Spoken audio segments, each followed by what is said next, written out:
নমস্কার। গল্পের সাথে কিছুক্ষণে আমি প্রিয়াঙ্কা আপনাদের সকলকে স্বাগত জানাচ্ছি। আমরা শুনছি শ্রীমতী সুচিত্রা ভট্টাচার্যের একটি উপন্যাস কুড়িয়ে পাওয়া পেন ড্রাইভ। গতকাল আমরা প্রথম পর্ব শুনেছিলাম, আর আজ আমরা এই উপন্যাসের দ্বিতীয় পর্ব শুনব। রাতে খাওয়া দাওয়ার পর সহেলিদের ঘরে আড্ডা বসেছে।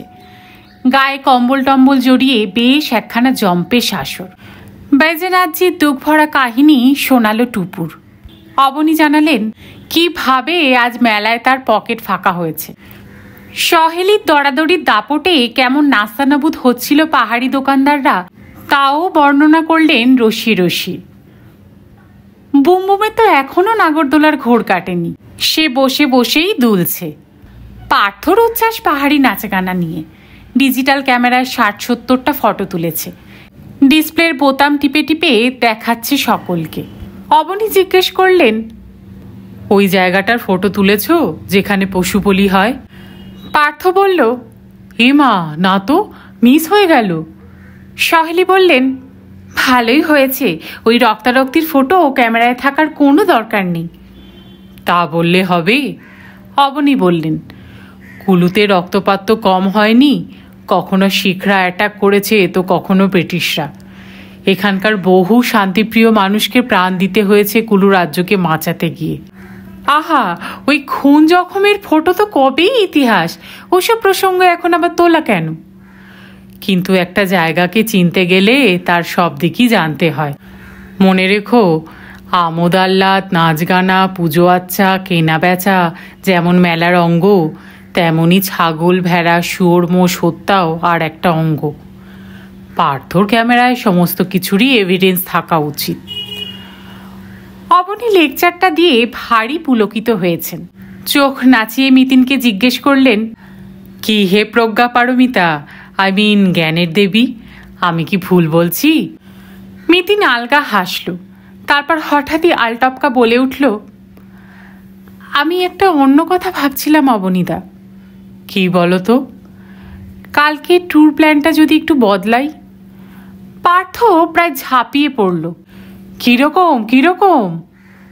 ধরো, যদি সোজা মানালি না গিয়ে আমরা একবার নগরে ঢু মেরে যাই। খুব একটা অফ রুটে তো যেতে হবে না, পথে কাচরেইন থেকে মাত্র ৬-৭ কিলোমিটার ঢোকা। কি আছে সেখানে? ভেবে বলল, আচ্ছা, এমন কি হতে পারে ওরা ছবি তিনটেকে আসল পেন্টিং বলে বেচবে? ছবিগুলোকে যথাসম্ভব নিখুঁত করার জন্য এখানকার একজন শিল্পীর দ্বারস্থ হয়েছিল। সেই সম্ভাবনা তো আছেই, কিন্তু আমি ভয় পাচ্ছি যদি তার চেয়েও কোনো খারাপ মতলব এঁটে থাকে। আর কি হতে পারে? ভাবছি নগরে গিয়ে দেখি না একবার। মিতিন বালিশ ফের পাশে টেনে বলল, আবার এমনও হতে পারে আমি মিছিমিছি টেনশন করছি। লোক দুটো হয়তো সত্যিই বড় ব্যবসাদার, ছবি টবির শখ আছে। নিকোলাস বোয়েরিখের অরিজিনাল পেন্টিং তো পাওয়া দুরূহ, তাই আসার আগে নেটে খোঁজ খবর করে নিয়ে বৈজনাথজিকে কপির অর্ডার দিয়েছিল। তারপর যখন মনে হয়েছে বেশি টাকা দেওয়া হয়ে যাচ্ছে, তখন ছবি হাতিয়ে ভাগলবা, অর্থাৎ সিম্পল কেস অফ চিটিংবাজি। আবার বৈজনাথজিও সম্পূর্ণ ঠকেছেন তাও নয়। 3টে ছবি কপি করার জন্য 20,000 তো মিলেছে। পার্থ বলল, তুমি তো এবার ব্যাপারটাকে গুলিয়ে দিচ্ছ। একবার বলছো লোক দুটো ধান্দা খারাপ, আবার বলছো মতলব নাও থাকতে পারে। নিশ্চিন্ত হতে পারছি না। অবনী বললেন, সে যাই হোক, নিকোলাস বোয়েরিখের পেন্টিংয়ের ব্যাপারে আমার কিন্তু যথেষ্ট আগ্রহ আছে। কিছুদিন আগে একটা ম্যাগাজিনে ওর লাইফটা পড়ছিলাম, ভেরি ইন্টারেস্টিং। আদতে তো উনি রাশিয়ান, কিন্তু দেশে যথেষ্ট খ্যাতি থাকা সত্ত্বেও বলশেভিক বিপ্লবের পর উনি ভারতে পালিয়ে আসেন বউ হেলেনা আর 2 ছেলেকে নিয়ে। সাভেতোস্লাভ, মানে যিনি দেবিকা রানীকে বিয়ে করেন, তিনি হলেন গিয়ে ছোট ছেলে। ভারতে এসে নিকোলাস এমনই হিমালয়কে ভালোবেসে ফেলেছিলেন, বাকি জীবনটা ওই নগরেই তিনি কাটিয়ে দেন। একটা আশ্রম মতো করে থাকতেন, পরে সেখানেই হয় তার আর্ট গ্যালারি। কুলুর লোকেদের হস্তশিল্প তাকে খুব টানত। সেগুলো সংগ্রহ করে নগরে একটা মিউজিয়ামও বানিয়েছিলেন নিকোলাস। নামটা সম্ভবত উড়োসবতী সংগ্রহশালা। এমনভাবে পাহাড়িদের সঙ্গে তিনি মিশে গিয়েছিলেন যে সবাই তাকে মুনি ঋষিদের মতো সম্মান করত। নাম হয়ে গিয়েছিল মহর্ষি নিকোলাস। উনি মারা গিয়েছিলেন। তুমি থামবে? সহেলি মৃদু ঝামড়ে উঠলেন। কলেজে ক্লাস নিয়ে নিয়ে এমন অভ্যেস হয়েছে, বক্তৃতা শুরু করলে একটা পিরিয়ডের কমে বাকি বন্ধ হয় না। নিকোলাস সম্পর্কে যদি তুমি পড়ো। আমার দরকার নেই, কাল তো নগরে যাবই, সেখানে গিয়েই নয় তাকে বুঝে নেব। বক্তৃতা শেষ না করতে পেরে অবনী যেন মনক্ষুণ্ণ বেজার মুখে বাথরুমে চলে গেলেন। পার্থ বলল, আমরাই বা আর বসে থাকি কেন? ও ঘরে আমাদের কম্বলগুলো তো ওয়েট করছে, গিয়ে এবার ঢুকে পড়লেই হয়। মিতিন বলল, তার আগে ঝামেলাটা মিটিয়ে এলে হতো না? কোনটা? কটেজের পেমেন্টের ব্যাপারটা। সে তো কাল সকালেই সারতে পারি। ব্রেকফাস্ট না করে তো আর বেরোচ্ছি না। সকালের জন্য ফেলে রাখার দরকার কি? তখন তাড়াহুড়োর মধ্যে থাকবো। মিতিন উঠে দাঁড়ালো। চলো না, শর্মাজির সঙ্গে একটু গপ্পসপ্প করে আসি। পার্থ হাত উল্টালো। ওকে, মহারানীর যা মর্জি। টুপুর পো ধরল, আমিও যাব, চল। নিচের অফিস ঘরটি ছেড়ে অন্দরে ঢুকে গিয়েছিলেন বিভব শর্মা। দরজায় টোকা দিতে বেরিয়ে এসেছেন। স্যুট টাইয়ের বদলে পরনে ঘরোয়া পোশাক। চোস্ত সাহেবিক উচ্চারণে জিজ্ঞাসা করলেন, what can I do for you sir?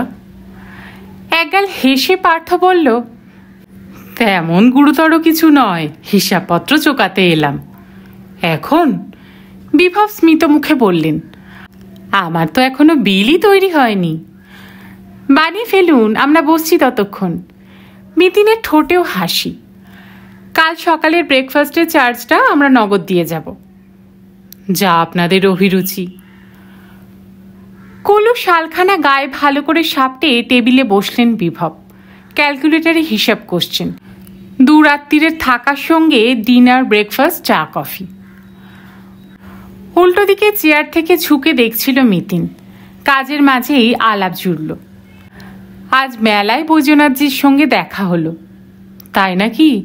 এখনো নিশ্চয়ই খুব রেগে আছেন। রাগের চেয়েও বোধহয় দুঃখ পেয়েছেন বেশি। আমারও তো বদনাম হয়ে গেল। কেন? আমাদের কুলুতে বৈদ্যনাথজির খুব সম্মান, তাকে কিনা দাগা দিল আমারই দুজন বোর্ডার। আপনি কি ওদের আগে থেকে চিনতেন? একেবারেই না। আমার কটেজে তো এই প্রথম উঠল, এবং এর আগেও নাকি কখনো কুলুতে আসেনি। দুজনেই তো মুম্বাইয়ের, মারাঠি। পদবি দেখে মনে হয় একজন মহারাষ্ট্রের, নবীন তারকুণ্ডে, অন্যজন পাঞ্জাবি, সুখদেব ভাটিয়া। বিভবের আঙ্গুল থেমেছে। চোখ তুলে বললেন, দুজনকেই তো ভদ্রলোক বলেই মনে হয়েছিল। কথাবার্তা খুব সুন্দর, কোনো রকম বেলেল্লাপনা করেনি। সঙ্গে একটা মারুতি ভ্যান ছিল বটে, তবে বড় একটা বেরোতো না। এই হয়তো আশেপাশে হেঁটে হেঁটে ঘুরছে, ক্যামেরায় ফটো তুলছে। তার মানে আর 5টা টুরিস্টদের মতো নয়। এখানে সব রকমই লোক আসে। অবশ্য মূলত আমার বোর্ডাররা বেশিরভাগই বিদেশি। কেউ হয়তো সারাদিন টোটো করে, আবার কেউ হয়তো একটি বারের তরেও ভ্যালিতে নামে না। এই তো পরশু সকালের ফ্লাইটে এক ইতালিয়ান ভদ্রলোক আসছেন, রবার্তো জোয়ান্নি। গত বছরও একবার এসেছিলেন এই রকমই সময়।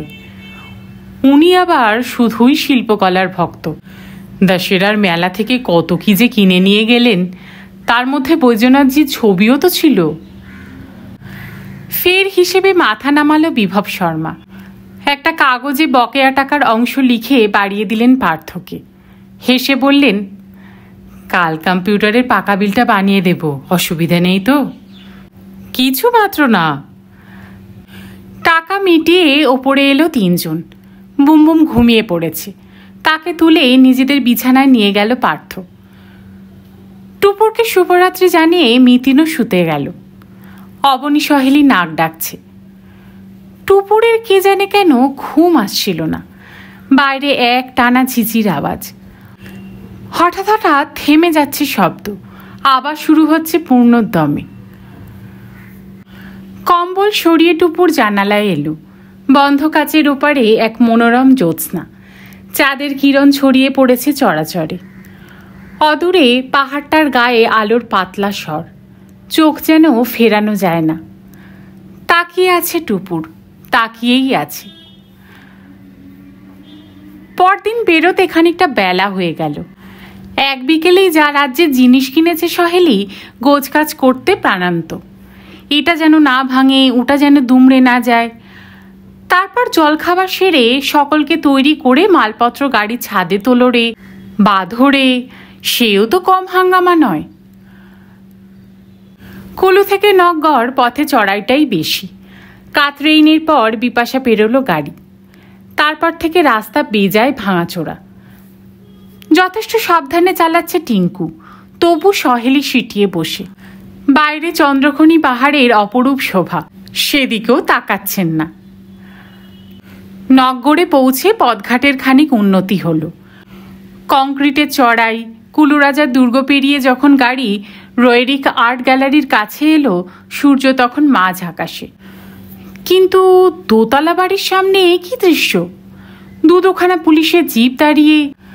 নিকোলাস রোয়েরিখের আর্ট মিউজিয়াম পুলিশে পুলিশে ছয়লাভ। পার্থ নেমে দেখতে গিয়েছিল, উত্তেজিত মুখে ফিরেছে। বিস্ফারিত চোখে বলল, কেলেঙ্কারি কাণ্ড! কাল রাত্রিরে নাকি চোর এসেছিল আর্ট গ্যালারিতে। সহেলি প্রায় আঁতকে উঠেছেন। কি সর্বনেশে কথা! এখানে চোর ছেচর আছে নাকি? মন্দ লোক কোথায় নেই দিদি। মিতিন থামালো সহেলিকে। পার্থকে জিজ্ঞেস করল, কিভাবে বোঝা গেল? দরজা জানালা কিছু ভেঙেছে? হ্যাঁ, পেছনের একটা জানালা, শুধু কাঁচ নয়, লোহার গ্রিলও নাকি কেটেছে। রাতে পাহারা ছিল না? থাকে তো, আর্ম গার্ড। তার নাকি রাত 8টা থেকে সকাল 8টা পর্যন্ত ডিউটি। সকালে যার ডিউটি সে নাকি এসে রাতের গার্ডটাকে দেখতে পায়নি। এপাশে ওপাশে খুঁজছিল, তখনই আবিষ্কার করে ভাঙা জানালাটা। ভয় পেয়ে সঙ্গে সঙ্গে এখানকার কর্তাকে জানায়, তিনি এসে পুলিশে ফোন করেন। তারপর পুলিশ চারদিকে তন্ন তন্ন করে খুঁজতে গিয়ে দেখতে পায় লোকটাকে একটা ঝোপের মধ্যে হাত পা মুখ বাঁধা অবস্থায়। ও! মিতিন একটুক্ষণ ঝুম মেরে রইল। ফের প্রশ্ন করেছে, তা কি খোয়া গিয়েছে? সেটাই তো ভারী অদ্ভুত। এখানকার ম্যানেজার সাহেব নাকি গ্যালারি ঘুরে দেখেছেন, কিছুই নাকি চুরি যায়নি। তাই বুঝি? চোর তাহলে এলো কেন? God nose. পুলিশও তো অবাক। কে বললো তোমার এইসব কথা? সিকিউরিটি লোক। সে বেচারা তো ঘাবড়েছে জোর। খুঁচিয়ে খুঁচিয়ে জানতে হলো। ভিতরে নাকি পুলিশের বড় অফিসার আছেন। ম্যানেজার সাহেবের সঙ্গে তার বাতচিত চলছে এখন। পার্থ কাজ ঝাঁকালো।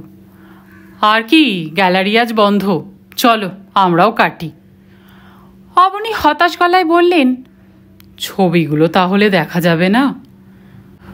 উপায় নেই অবনীদা, ওরা নাকি ভিজিটার অ্যালাউ করছে না। আমাদের আগেও 3-4টে গাড়ি এসেছিল, তারাও ব্যাক করেছে।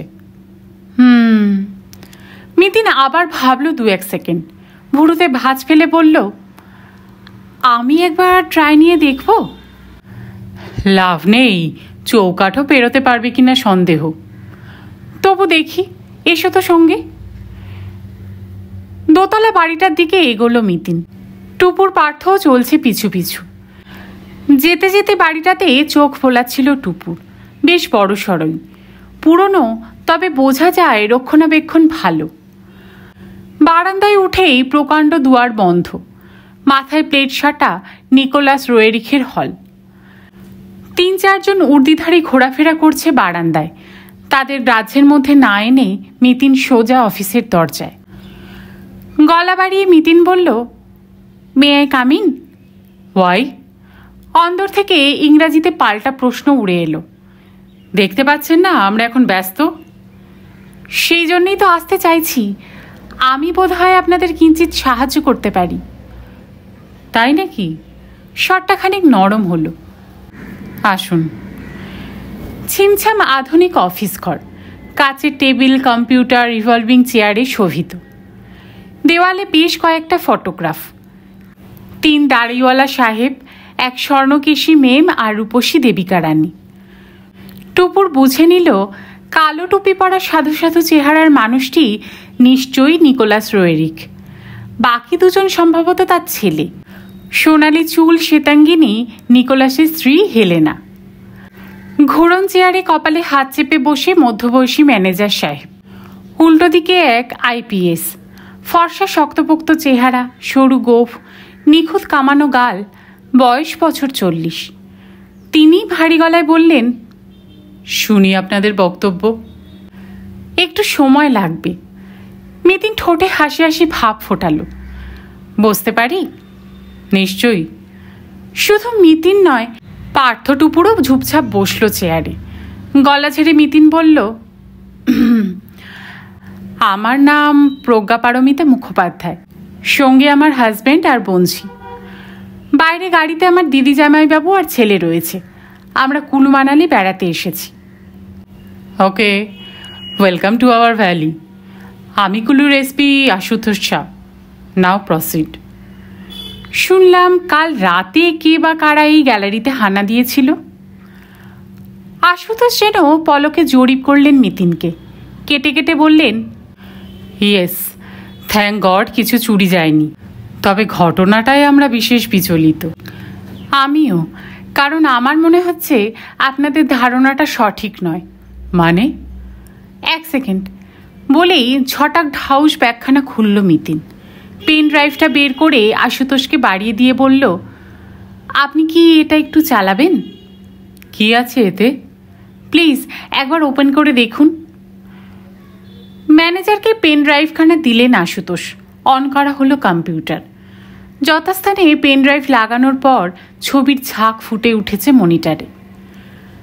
ম্যানেজার বিস্মিত স্বরে বললেন, এ তো নিকোলাস সাহেবের পেন্টিং। গ্যালারিতে নিকোলাস সাহেবের কটা পেন্টিং আছে? 37টা। এখানে দেখুন 37খানা ছবিই আছে। হ্যাঁ তো, তাই তো। ভালো করে লক্ষ্য করুন, 37টার মধ্যে 3খানা আলাদাভাবে চিহ্নিত করা আছে, উইথ ক্রস মার্কস। হ্যাঁ আছে। আপনি কি অনুগ্রহ করে ওই 3টে পেন্টিং আর একবার চেক করে আসবেন পুঙ্খানুপুঙ্খভাবে? ম্যানেজার ভেবাচাকা খাওয়া মুখে তাকিয়ে একবার মিতিনকে দেখছেন, একবার আশুতোষকে। ঢোক গিলে বললেন, আপনি কি সন্দেহ করছেন ম্যাডাম? দেখে আসুন না প্লিজ। আশুতোষ উঠে দাঁড়িয়েছেন। ম্যানেজারকে বললেন, চলুন, আমিও যাচ্ছি সঙ্গে। দুজনে বেরিয়ে যেতেই পার্থ নিচু গলায় বলল, জোর একটা ঢিল ছুঁড়ে দিলে তো। লাগে তুক, না লাগে তাক। না স্যার, 2 2 4ই হয়, 5 নয়। 1 মিনিট গেল, 2 মিনিট, 4 মিনিট। চোরা টেনশনে ছটফট করছিল টুপুর। বসে থাকতে পারল না। উঠে গিয়ে ফটোগ্রাফগুলো দেখছে কাছ থেকে। পরিচয় দেওয়া আছে ফটোর তলায়, জন্ম মৃত্যুর তারিখও। জানা গেল নিকোলাসের বড় ছেলের নাম ইউরি। টুপুর চাপা গলায় মিতিনকে জিজ্ঞেস করল, ইউরি কি পেন্টার? না, উনি ছিলেন মহাপণ্ডিত। এশিয়া আর ইউরোপের মোট 30খানা ভাষা জানতেন। সংস্কৃত আর তিব্বতী ভাষায় ইউরির লেখা ডিকশনারিও আছে। ফ্যামিলিটা হেব্বি তো, প্রত্যেকেই রত্ন। তবে বাবাই সবার সেরা। কাল রাত্রিরে ইন্টারনেট ঘেটে দেখছিলাম, নিকোলাস রোয়েরিক শুধু চিত্রশিল্পী নন, দার্শনিক, কবি, লেখক ও ভূপর্যটক। মধ্য এশিয়া থেকে এই হিমালয় এরিয়াটার মধ্যে উনি প্রায় 12,000 মাইল হেঁটেছেন। পার্থ বলল, আমিও একটা ইন্টারনেটের ইনফরমেশন দিতে পারি। পৃথিবীর বিভিন্ন দেশের স্মারক চিহ্নগুলো রক্ষা করার জন্য নিকোলাস রোয়েরিক একটা আন্দোলন গড়ে তুলেছিলেন। পরে ওই ব্যাপারে একটা আন্তর্জাতিক চুক্তি হয়, রোয়েরিক প্যাক্ট। টুপুর বলল, সত্যি? কুলুতে না এলে এত খবর? বাক্য শেষ হলো না। হুড়মুড়িয়ে ঢুকেছেন ম্যানেজার। প্রায় আর্তনাদ করে উঠলেন, গজব হো গয়া, গজব হো গয়া। মিতিন তাড়াতাড়ি বলল, শান্ত হন স্যার, কি দেখলেন বলুন। ওই 3খানা ছবি বদল হয়ে গিয়েছে। পেছন থেকে ফ্রেম খুলে আসলি পেন্টিং হটিয়ে নকলি ছবি পুরো দিয়ে গেছে শয়তানেরা। আমি এখন কি করি? আমি এখন কি করব? ওহ, আমার সুইসাইড করতে ইচ্ছে করছে। আহা, আপনি ভেঙে পড়লে তো চলবে না, মন শক্ত করে ভবিষ্যতের কর্মপন্থা স্থির করুন। আশুতোষ শাহ দরজায় দাঁড়িয়েছিলেন, আস্তে আস্তে চেয়ারে এসে বসলেন। তীক্ষ্ণ চোখে দেখছেন মিতিনকে, খড় গলায় বললেন, আপনি পেন ড্রাইভটা কোত্থেকে পেয়েছেন? হাতে এসে গেল। মিতিন নিরুত্তাপ। Chance occurrence. জবাব ঠিকঠাক পেলাম না, খুলে বলুন। কুলুর এক প্রাইভেট কটেজে, যেখানে আমরা উঠেছিলাম। আগে যারা ছিল তারা ফেলে গিয়েছিল, সম্ভবত ভুল করে। পেন ড্রাইভটা দেখে আপনি বুঝে ফেললেন এখানে ছবি চুরি হবে? না, তবে একটা কোনো গড়বড় হতে চলেছে এমনটা আমি অনুমান করেছিলাম। আশ্চর্য অনুমান শক্তি তো আপনার। আশুতোষের গলায় শ্লেষ। আপনি কি করেন বলুন তো? সিবিআই টিবিআইতে আছেন নাকি? হুম, তবে প্রায় ওই ধরনেরই কাজ। মিতিন ব্যাগ থেকে একটা ভিজিটিং কার্ড বের করে দিল। এতে আমার পেশা লেখা আছে। কার্ডখানায় চোখ রেখে থমকেছেন আশুতোষ। বিড়বিড় করে বললেন, ডিটেকটিভ এজেন্সি, থার্ড আই। আপনি চোর ডাকাত ধরে বেড়ান? রহস্যর সমাধানও করি। মিতিন আলতো হাসল। তবে পদে পদে আপনাদের সাহায্য তো লাগেই। পশ্চিমবঙ্গ পুলিশের অনেক অফিসারের সঙ্গেই আমায় যোগাযোগ রাখতে হয়। আমাদের গোয়েন্দা বিভাগের আইজি অনিশ্চয় মজুমদার তো আমাকে অত্যন্ত স্নেহ করেন। আমার মোবাইলে ওর নাম্বার আছে, কথা বলে দেখবেন? না না, প্রয়োজন নেই। আশুতোষের মুখের কাঠিন্য অনেকটা কেটেছে। কি একটা ভাবলেন যেন, তারপর মাথা ঝাঁকিয়ে বললেন, এনিওয়ে, আপনাকে ধন্যবাদ। ভাগ্যিস পেন ড্রাইভটা আপনার হাতে পড়েছিল, নইলে ছবির বদল তো ডিটেক্টই হতো না। হ্যাঁ, পাকা হাতের নকল তো চট করে তফাৎ বোঝা দেয়। আপনি জানলেন কি করে? আপনি তো নকল ছবি দেখতে যাননি। কারণ ছবিগুলো যিনি কপি করেছেন তাকে আমি চিনি, তার হাতের কাজ আমি দেখেছি। তাকে যে ছবিগুলো আঁকতে দেওয়া হয়েছিল তাও আমি জানি। কে তিনি? এখানকারই এক আর্টিস্ট, কুলুর শাস্ত্রীনগরে বাড়ি, নাম বৈজনাথ রায়। আপনি তার সন্ধান পেলেন কিভাবে? সংক্ষেপে বৈজনাথের কাহিনীটা আশুতোষকে বলল মিতিন। শুনে আশুতোষ মহা উত্তেজিত। বললেন, জব্বর একটা ক্লু দিয়েছেন তো, আমি এক্ষুনি বৈজনাথকে পাকড়াও করছি। মিতিন বলল, কেন, কোন গ্রাউন্ডে? যে লোকগুলো চুরির সাসপেক্ট উনি তাদের নকল ছবি সাপ্লাই দিয়েছেন, এটাই তো যথেষ্ট কারণ। কিন্তু বড় বড় পেন্টারের ছবি কপি করা তো কোনো অপরাধ নয়। হতে পারে, তবে সেই ছবি যখন কোনো গ্যালারিতে আসলের জায়গায় ঠাঁই পায় গ্যালারির কর্তাদের অগোচরে, তখন সেটা আর আদৌ নির্দোষ থাকে কি? তাছাড়া বৈজনাথকে ধরে আনার আরও একটা যুক্তি আছে। পেটে চাপ দিলে ভুসভুস করে দুই চোরের হদিশ বেরিয়ে আসতে পারে। আমি কিন্তু যতটুকু দেখেছি বৈজনাথকে আমার খুব একটা সন্দেহজনক মনে হয়নি। ইচ্ছে হলে তাকে গ্রেফতার করতেই পারেন, তবে তার আগে কি ওই লোক দুটোকে চেজ করা বেশি জরুরি নয়? মিতিন সোজা হয়ে বসল। চুরি তো হয়েছে সেই রাত্রির বেলা, তাই না? হ্যাঁ, 2টো নাগাদ, যদি সিকিউরিটি গার্ডের জবানবন্দি সঠিক হয়। কেন মিস্টার শাহ, তার কি ভুলভাল স্টেটমেন্ট দেওয়ার সম্ভাবনা আছে? বিলক্ষণ। আতঙ্কে তার যা জবুথবু দশা, কিছুই তো তার মুখ দিয়ে বেরোয় না। প্রচুর ধমকে থামকে বাবা বাছা করে জানা গেল একটা শব্দ শুনে সে নাকি ওই সময় গ্যালারির পেছন দিকে দৌড়েছিল। তখনই 2টো লোক তার ওপর ঝাঁপায়, তারপর হাত পা মুখ বেঁধে 100 মিটার তফাতে এক ঝোপে ফেলে দেয়। ওই গার্ডের কথার ওপর নির্ভর করে একেবারে ঠিকঠাক সময় কি বোঝা সম্ভব? তাও যদি সময়টা রাত 3টে বা রাত 1টাও হয়, তা হলেও তো 9-10 ঘন্টা পেরিয়ে গিয়েছে। চোর দুটো পালানোর জন্য কত সময় পেয়ে গিয়েছে ভাবুন। আশুতোষের কপালে মোটা ভাঁজ পড়ল। যদি মান্ডি পৌঁছে গিয়ে থাকে তাহলে তো আমাদের নাগালের বাইরে। মান্ডি থেকে সিমলা, চণ্ডীগড়, কাংড়া ভ্যালি, যেদিকে খুশি পালাতে পারে। তাহলে উপায়? নাক কুঁচকে কয়েক সেকেন্ড ভাবলেন আশুতোষ। ঠোঁট সুচলো করে বললেন, সনাতন পদ্ধতিতেই এগোই। এখনই চারিদিকে মেসেজ পাঠিয়ে দিচ্ছি, এমনকি চণ্ডীগড়েও।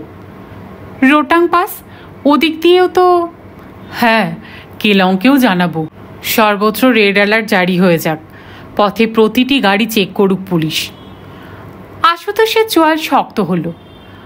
আর ব্যাটারা যদি কোনোভাবে কুলু ভ্যালিতে থাকে তাহলে তো আমার হাতের মুঠোয়, বেরোনোর সব রাস্তা সিল করে দিচ্ছি। বাইদা বাই, লোক দুটোর যেন কি গাড়ি? মারুতি ভ্যান। কালার, নম্বর? সেগুলো তো বিভব শর্মা মানে কটেজের মালিক বলতে পারবেন। তার নম্বর আপনাদের কাছে আছে? কার্ড আছে, দিন।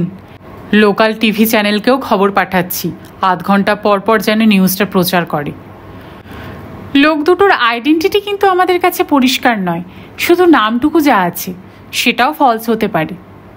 নো প্রবলেম, বিভব শর্মার সঙ্গে কথা বলছি, বাছাদ্বন্দ্বের ছাড়া নেই। পালানোর আর একটা পথও কিন্তু আছে মিস্টার শাহ, ভুন্টার এয়ারপোর্ট, সেখানেও নির্দেশ চলে যাচ্ছে। এখন অবশ্য আর ফ্লাইট নেই, যদি সকালের ফ্লাইটে না পালিয়ে গিয়ে থাকে। এনিওয়ে, দেখছি। মিতিনের থেকে কার্ডটা নিয়ে তড়া করে চেয়ার ছাড়লেন আশুতোষ। দ্রুত পায়ে বেরোচ্ছেন বাইরে। মিতিন প্রায় পেছনে পেছনে দৌড়ল। মিস্টার শাহ, একটা অনুরোধ ছিল। আশুতোষ ঘুরে তাকালেন। বলুন। যদি ভাঙা জানলার ওই দিকটা একটু সরেজমিন করি আর সিকিউরিটিটার সঙ্গে একবার কথা বলি। খুব কৌতূহল হচ্ছে নাকি? বোঝেনি তো, ধান না ভাঙলে ঢেকির শান্তি হয় না। আশুতোষ হেসে ফেললেন। ওকে, দেখুন ঘুরে ঘুরে। রৈরিক শিল্প প্রদর্শনশালার সামনের প্রাঙ্গণে এখনও পুলিশের জটলা। অদূরে টুপুরদের গাড়ি, ফাঁকা। অবনী, সহেলি, বুমবুম কেউ নেই। গেলেন কোথায় সকলে? খানিকটা তফাতে পুলিশের জিপের ড্রাইভারের সঙ্গে কথা বলছিল টিঙ্কু। ভেতর থেকে টুপুরদের বেরিয়ে আসতে দেখে এগিয়ে এসেছে। ঘাড় চুলকে বলল, বাড়া সাহবরা সকালে উপরে গিয়েছেন মিউজিয়াম দেখতে। পার্থ জিজ্ঞাসা করল, পুরুষবতী? हाँ जी, उधर भी बहुत बढ़िया बढ़िया चीज আছে। কতক্ষণ গিয়েছেন? আধা ঘন্টা। টিঙ্কু ঘড়ি দেখল। এই গ্যালারি তো আজ আর খুলবে না, ওদেরকে ডেকে আনবো। এখন রওনা দেবেন? একটু পরে, আমরা আরও খানিক্ষণ এখানে থাকছি।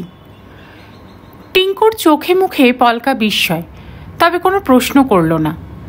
মিতিন পার্থকে বলল, তুমিও মিউজিয়ামটা ঘুরে আসবে নাকি? কতটা উঠতে হবে? বোধ হয় 100-200 মিটার। চাইলে যেতে পারো, আমি ততক্ষণ এদিকে। আমাকে ভাগাতে চাইছো? তা কেন? ভাবছিলাম না দেখে পরে যদি আফসোস করো। তুমি যাবে না? তোমাদের মুখে ডিটেল শুনে নেব। বুঝলাম, তুমি কেসটায় ভিড়তে চাইছো। ঠিক তা নয়, জাস্ট একটু বোঝার চেষ্টা করছি কিভাবে কি ঘটলো। বেড়াতে বেরিয়ে মিছিমিছি বখেরায় ঢুকছো, করো যা খুশি। ঈষৎ অপ্রসন্ন মুখে পার্থ চলে গেল। দেবদারু আর পাইনে ছাওয়া ওপরে ওঠার রাস্তাটা ধরেছে। মিতিন হাসল মৃদু। টুপুরকে বলল, দাঁড়া 1 সেকেন্ড, ম্যানেজার সাহেবকে ডেকে আনি। টুপুর মনে মনে বেজায় খুশি। পার্থ মেশোকে সরিয়ে তাকে সঙ্গে রাখল মাসি, অর্থাৎ কিনা তাকেই মিতিন মাসি সত্যিকারের অ্যাসিস্ট্যান্ট ভাবছে। কিন্তু লোক দুটোকে মাসি এখন ধরবে কি করে? পুলিশই বা কোথায় কোথায় ধাওয়া করবে? নিজের বাহনে বসে চতুর্দিকে চেঁচিয়ে চেঁচিয়ে নির্দেশ পাঠাচ্ছেন আশুতোষ শাহ। তবে তাতেই কি সাফল্য মিলবে? এমনও তো হতে পারে লোক দুটো মারুতি ভ্যানখানা ছেড়ে দিয়েছে, বাসে বা অন্য কোথাও কোনো উপায় যদি ধা মেরে থাকে। ভাবনার মাঝে এই মিতিনের পুনরাগমন ভীত সন্তুষ্ট ম্যানেজার সাহেব সহ। টুপুরকে ডেকে নিয়ে তার সঙ্গে গ্যালারির পেছন পানে চলল মিতিন। হাঁটতে হাঁটতে ভদ্রলোককে বলল, আপনার নামটা কিন্তু এখনো জানা হয়নি স্যার। আমি কিষণলাল দুগ্গর। কতদিন গ্যালারি চার্জে আছেন? তা প্রায় 16 বছর। শুধু আর্ট গ্যালারি নয়, পুরো হল এস্টেটেরই আমি দেখাশোনা করি। এখানকার ট্রাস্টি বোর্ড আমাকে নিয়োগ করেছেন। কিষণলাল জোরে শ্বাস ফেললেন। এর আগে কখনো এরকম বাজে ঘটনা ঘটেনি। ট্রাস্টি বোর্ডকে যে আমি কি কৈফিয়ত দেব। ইন্টারনেটে দেখছিলাম বোর্ডে নাকি অনেক বিদেশিও আছেন। হ্যাঁ, নানান দেশের। America, England, France, Germany, Italy, Spain, চীন, জাপান। শুরুতে তো দুটো বোর্ডে দুজন বাঙালিও ছিলেন, জগদীশচন্দ্র বসু আর রবীন্দ্রনাথ টেগোর। টুপুর চমৎকৃত হলো, বলল, ও বাবা, এ তো তাহলে সত্যিই বিশাল ব্যাপার। অবশ্যই। এক প্রকাণ্ড সিডার গাছের কাছে এসে থামলেন কিষাণলাল। টুপুরকে বললেন, ওই পাথরের মূর্তিগুলো দেখছো? এরা কুলুর রক্ষক। স্থানীয় মানুষদের এরকমই বিশ্বাস, কালী, কার্তিক, নরসিংহ সকলেই কুলুর অভিভাবক। ঘোড়ার পিঠের মূর্তিটা গুগা চৌহানের। ইনি সমস্ত দেবতাদের নেতা। এখানকার ভাঙাচোরা মন্দির থেকে নিকোলাস সাহেবের মূর্তিগুলো সংগ্রহ করে এনেছিলেন। পুরোহিত এসে এখনও প্রতিদিন পুজো করেন, শাঁখ বাজান, মূর্তিতে চন্দন লেপেন। কথায় কথায় একটু যেন সহজ হয়েছে কিষাণলাল। খোলামেলা মন্দিরখানা পেরিয়ে পায়ে পায়ে বাড়িটার পেছনে পৌঁছেছেন। সামনেই একটা গ্যারেজ, দেখে মনে হয় সারানো হয়েছে সম্প্রতি। গ্যারেজের ঠিক পরেই কাঁচ ভাঙা জানালা। মিতিন আঙ্গুল তুলে বলল, ওটাই ব্রেক করেছিল নিশ্চয়ই। হ্যাঁ ম্যাডাম, নিখুঁত কেটেছে, দেখুন পাশে কাঁচটাও পড়ে। টুপুর বলল, কাঁচটা তো আস্তই আছে, এত সুন্দরভাবে কাটলো কি করে? জায়গাটা পরখ করতে করতে মিতিন বলল, পেশাদার হাতের কাজ, নির্ঘাত সঙ্গে ডায়মন্ড পয়েন্টের যন্ত্র ছিল, তবে লোহার গড়াত কাটা হয়েছে হ্যান্ড ড্রিলে। কিষাণ বললেন, তখনই বোধহয় আওয়াজ হয়েছিল, যা শুনতে পেয়ে প্রসাদ দৌড়ে আসে। একটা জিনিস কিন্তু চোখে পড়ার মতো। মিতিন ঘাড় ঘোরালো। আপনাদের জানলাটা শুরু হয়েছে মাটির প্রায় 5 ফুট উঁচু থেকে। জানলার হাইটও মোটামুটি 6 ফুট। এত বড় একটা অংশ একেবারে মাপে মাপে কাটা রীতিমতো কঠিন কাজ। বোধহয় জানলার কার্নিশে চড়েছিল, কিন্তু কার্নিশও তো বেশ সরু, দাঁড়ানো মুশকিল। বলতে বলতে ঘাসে উবু হয়ে বসেছে মিতিন। আঙ্গুল চেপে চেপে দেখল কি যেন। কিষাণলালকে ডেকে বলল, এখানে ছোট ছোট দুটো গর্ত রয়েছে। কিসের? সম্ভবত সঙ্গে ফোল্ডিং মই এনেছিল মেটালের। মই রাখার দাগটাই এখানে তৈরি হয়েছে। তাই তো। আপনাদের পাহারাদারটাকে ঠিক কোনখানটায় অ্যাটাক করেছিল ওরা? সেটা তো ঠিক বলতে পারবো না। কিষাণলাল একটু থমকে থেকে বললেন, তবে ওকে কোথায় পাওয়া গিয়েছে সেই জায়গাটা দেখাতে পারি। চলুন তবে ওই স্থানটিও দর্শন করে আসি। গ্যারেজ পেরিয়ে হাত 10 পরে ঢাল নেমেছে। খুব একটা উঁচু নিচু নয়, হাঁটা যায়। অল্প গিয়ে শুরু হয়েছে আগাছা ঝোপঝাড়। মুনোফুল ফুটে আছে যত্রতত্র। তারই মাঝে খানিক ঘন গাছগাছালি। সেখানে গিয়ে থামলেন কিষাণলাল, বললেন, ওখানেই প্রসাদ পড়েছিল। টুপুর বিস্ময় সুরে বলল, এত দূরে টেনে এনেছে? তাও তো প্রসাদের কপাল ভালো, আর 5-6 হাত গেলেই খাদ। ফেলে দিলে প্রসাদের আর চিহ্নই থাকতো না। যাক বাবা, লোক দুটো আর যাই হোক খুনে নয়। প্রসাদের বন্দুকটাও হাতায়নি, ঝোপের পাশে পড়েছিল। মিতিন কোনো মন্তব্য করল না, চুপচাপ পর্যবেক্ষণ করছে ঝোপঝাড়। তরতরিয়ে কয়েক পা হাঁটল। সামনে যাচ্ছে, পেছনে যাচ্ছে, ঝুঁকে পড়ে দেখল কি যেন। তারপর হাত ঝাড়তে ঝাড়তে বলল, এবার আপনাদের প্রসাদের সঙ্গে একটু কথা বলা যাক। চওড়া কাঁধ, মাঝারি হাইটের হিমাচলি প্রসাদ ডোগরা এখন একটি টুলে বসে। পরনে নীল উর্দি, ধুলো মাটি মাখা, কেমন যেন ঝিমোচ্ছে মাথা নামিয়ে। তার পাশে দাঁড়িয়ে এক বন্দুকধারী। পাহারাদারদের ঘরটিতে ঢুকে মিতিন কিছুক্ষণ স্থির চোখে জরিপ করল প্রসাদ ডোগরাকে। অল্প গলা উঠিয়ে বলল, এই যে প্রসাদজি, শুনছেন? মুখ তুললেন বছর 50-এর মানুষটি। অতি কষ্টে চোখ খুলে বললেন, আমাকে ডাকছেন? হ্যাঁ, আপনার সঙ্গে একটু গল্প করব যে। কোনো সারা শব্দ নেই। কিষাণলাল ঈষৎ কড়া স্বরে বললেন, সিধে হয়ে বসো প্রসাদ, ম্যাডাম যা প্রশ্ন করেন তার জবাব দাও। সামান্য টান টান হলেন প্রসাদ। কাপা কাপা গলায় বললেন, হ্যাঁ ম্যাডাম জি, বলিয়ে কাল যখন শব্দটা পেলেন তখন ঠিক কোথায় ছিলেন?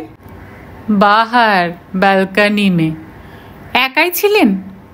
হাজি, মেওয়ালাল তখন মিউজিয়ামে চরকি দিচ্ছিল। মিতিন ঘুরে কিষানলালকে জিজ্ঞাসা করল, রাতে কি এখানে দুজনই গার্ড থাকে? কাল সোমবার ছিল, আমাদের মিউজিয়াম আর গ্যালারির সাপ্তাহিক ছুটির দিন, তাই পাহারাদারিটাও সেদিন একটু ঢিলে থাকে। অন্যদিন ওপরে নিচে দুজন করে সিকিউরিটি ঘোরে, সোমবারেই শুধু একজন।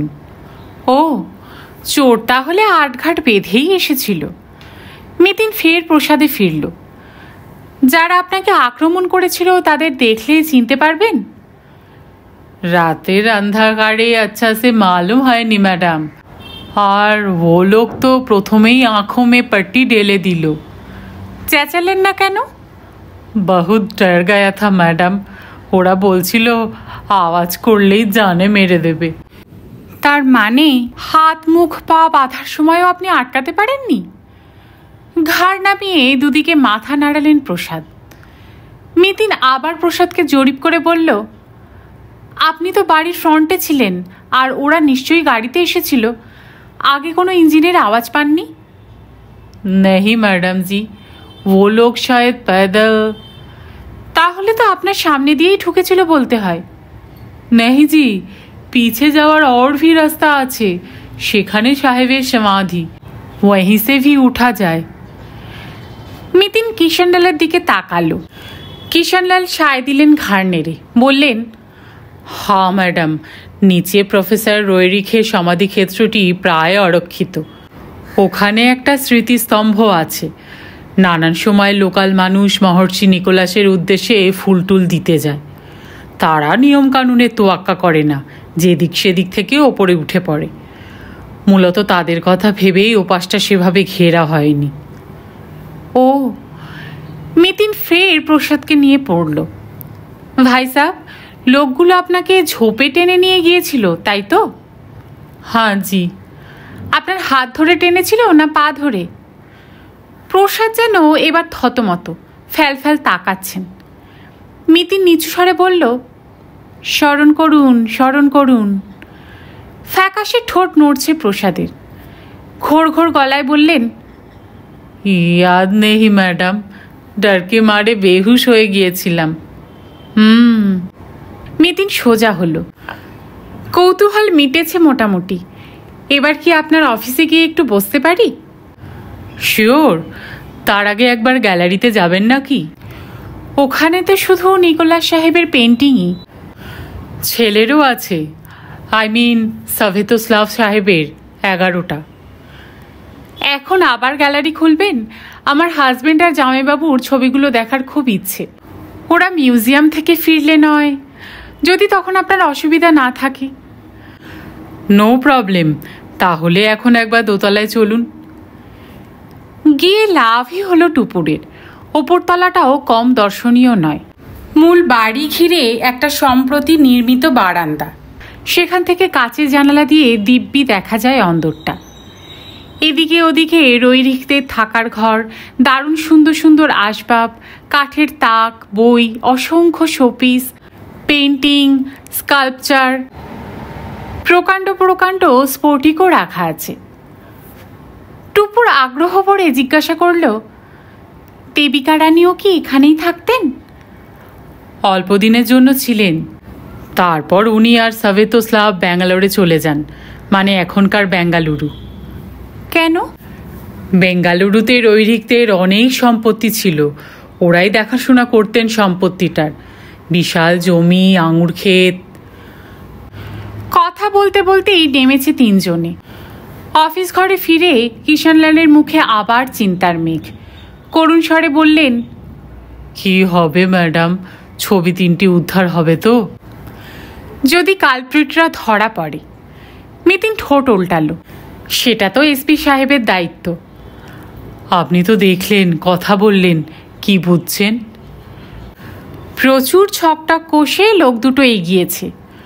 তা তো বটেই, কিন্তু আপনি তো একজন গোয়েন্দা, আপনি একটু আলাদা করে ব্যাপারটা দেখতে পারেন না? উচিত হবে কি? মিস্টার আশুতোষ শাহ ক্ষুণ্ণ হবেন, চটেও যেতে পারেন। এসপি সাহেবকে জানানোর দরকার কি? তাছাড়া ওর সঙ্গে তো আপনার একটা সুসম্পর্ক হয়ে গিয়েছে, প্রয়োজন পড়লে তখন না হয়। কিষাণলাল দরজার দিকে ঝলক তাকিয়ে গলা নামিয়ে বললেন, আসলে কি জানেন ম্যাডাম, পুলিশের ওপর আমার তেমন আস্থা নেই। ওরা যত গর্জায় তত বর্ষায় না। তাই বলছিলাম, দেখি আপনাকে কতটুকু সাহায্য করতে পারি। প্লিজ ম্যাডাম, আপনার মুভমেন্ট বলে দিচ্ছে আপনি কতটা এফিশিয়েন্ট, প্লাস ঘটনার আগে থেকেই আপনি ব্যাপারটা গেস করেছেন। টেবিলে পড়ে থাকা পেপার ওয়েটটা নাড়াচাড়া করছেন কিষাণলাল। স্বগতোক্তির ঢঙে বললেন, 3খানা রৈরিক সাহেবের পেন্টিং, ইন্টারন্যাশনাল মার্কেটে কত যে দাম কে জানে। হয়তো 5 কোটি, হয়তো 10 কোটি, হয়তো তারও চেয়ে বেশি। কিছু মনে করবেন না মিস্টার দুগ্গার, এমন একটা মূল্যবান জিনিসকে আপনারা এত হেলাফেলা করে রেখেছেন কেন? আর একটু টাইট সিকিউরিটির বন্দোবস্ত করা কি উচিত নয়? আরও আশ্চর্যের বিষয়, গ্যালারি থেকে যে কেউ পেন্টিংটার ফটো তুলে নিতে পারে। সে তো ইন্টারনেটেই দেওয়া আছে ম্যাডাম। পেন ড্রাইভের ফটোগুলোর কোয়ালিটি আলাদা, দেখেই বোঝা যায় অতি উচ্চমানের প্রফেশনাল ডিজিটাল ভিডিও ক্যামেরায় তোলা। হ্যাঁ, সেটা অবশ্য অসম্ভব নয়, তবে পেশাদার ক্যামেরায় ফটো তোলার অনুমতি কিন্তু আমরা দিই না। ওই পারমিশন দেওয়ার মালিক হিমাচল প্রদেশের সরকার কিংবা Moscow international centre of the Roerichs. তাই নাকি? হ্যাঁ ম্যাডাম, বছরে 2-4 জনের বেশি ওই ধরনের ক্যামেরা নিয়ে আসেও না, তাদেরও অধিকাংশ বিদেশি। গত 1-2 বছরে যারা ফটো তুলে নিয়ে গেছেন তাদের তালিকা আপনার কাছে আছে? অবশ্যই, আমি নিয়মিত রেজিস্টার মেনটেন করি। কাইন্ডলি যদি লিস্টটা একটু দেখান। অসুবিধে কি? এ তো কোনো গোপনীয় কিছু নয়। উঠে বেটে আলমারিটা খুলে একটা লম্বা বাঁধানো খাতা নিয়ে এলেন কিষাণলাল। বিতিনকে দিয়ে বললেন, এতেই আছে সিরিয়ালি। শেষ থেকে শুরু করলো মিতিন। হঠাৎই চোখের মনি স্থির, পরক্ষণে দৃষ্টি স্বাভাবিক। রেজিস্টার ফেরত দিল কিষাণলালকে। আলমারিতে খাতাখানা তুলছেন কিষাণলাল। ফের আশুতোষ শাহুর আবির্ভাব। গমগমে গলায় বললেন, আপনি এখনো যাননি? মিতিন হেসে বলল, আমার টিম ওপরের মিউজিয়ামে, তারা ফিরলেই। এবার কোথায় প্ল্যান? মানালি? তেমনই তো ইচ্ছে।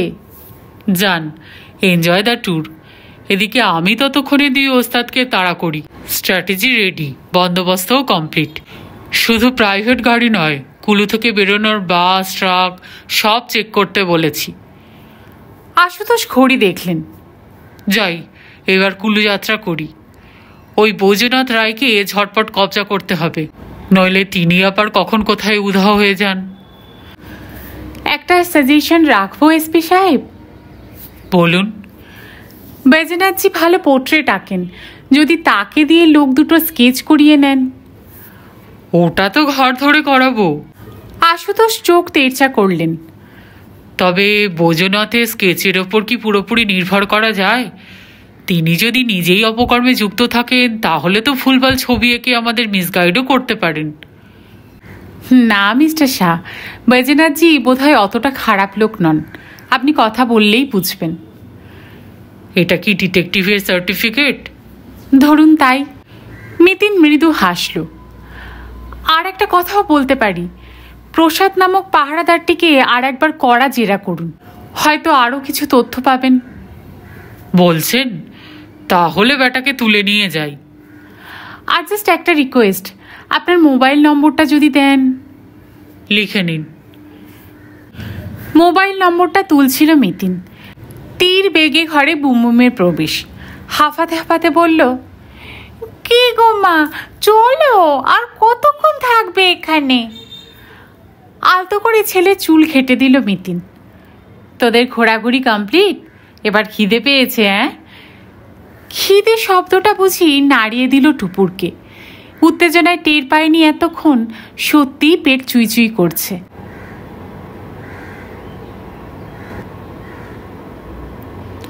শেষ করলাম আজকে কুড়িয়ে পাওয়া পেন ড্রাইভের 2য় পর্ব।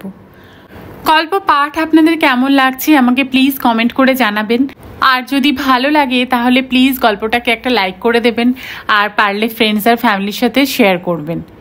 চ্যানেলে আজকে যদি নতুন এসে থাকেন তাহলে প্লিজ চ্যানেলটাকে সাবস্ক্রাইব করে নেবেন, আর পাশে যে বেল আইকনটি আছে তার অল নোটিফিকেশনটা অন করে দেবেন। কুড়িয়ে পাওয়া পেন ড্রাইভের 3য় পর্ব নিয়ে আমি চলে আসবো আগামীকাল ঠিক দুপুর 3টের সময়। গল্প শোনার জন্য আপনাদের সকলকে অসংখ্য ধন্যবাদ।